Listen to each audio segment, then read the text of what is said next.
जहाँ सिय राम लखनु निसि सोए, कहत भरे जल लोचन कोए।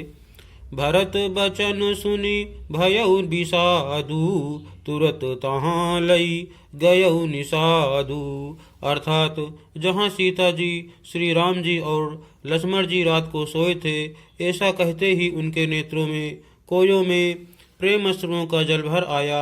भरत जी के वचन सुनकर निषाद को बड़ा विषाद हुआ। वह तुरंत ही उन्हें वहाँ ले गया। जहाँ सिंसु पापुनीत तर, रघुबर किय विश्राम। अति स्नेह सादर भरत, कीन्हु दंड प्रणाम। अर्थात जहाँ पवित्र अशोक के वृक्ष के नीचे श्री राम जी ने विश्राम किया था, भरत जी ने वहाँ अत्यंत प्रेम से आदरपूर्वक दंडवत प्रणाम किया। कुश साथरी निहारी सुहाई, कीन्ह प्रणाम प्रदक्षिण जाई। चरण रेख रज आखिन लाई, बनई न कहत प्रीति अधिकाई। अर्थात कुशों की सुंदर साथरी देखकर उसकी प्रदक्षिणा करके प्रणाम किया। श्री रामचंद्र जी के चरण चिन्हों की रज आँखों में लगाई। उस समय के प्रेम की अधिकता कहते नहीं बनती। कनक बिंदु दुई चारिक देखे, राखे शीस सीय समलेखे।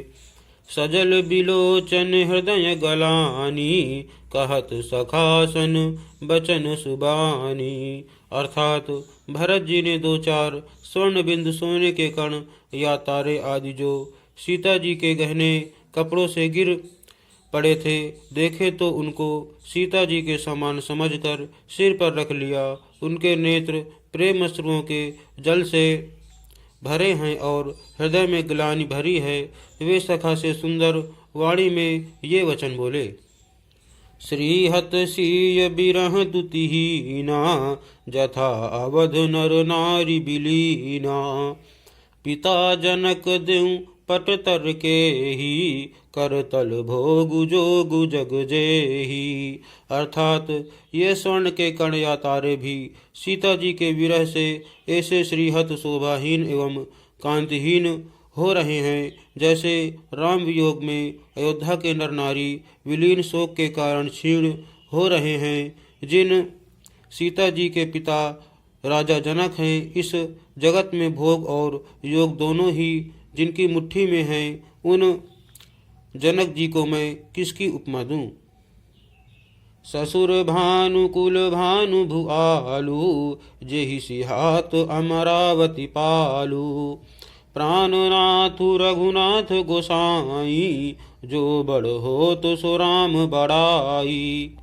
अर्थात सूर्यकुल के सूर्य राजा दशरथ जी, जिनके ससुर हैं, जिनको अमरावती के स्वामी इंद्र भी सिहाते थे, ईर्षापूर्वक उनके जैसा ऐश्वर्य और प्रताप पाना चाहते थे। और प्रभु श्री रघुनाथ जी, जिनके प्राणनाथ हैं, जो इतने बड़े हैं कि जो कोई भी बड़ा होता है वह श्री रामचंद्र जी की दी हुई बड़ाई से ही होता है।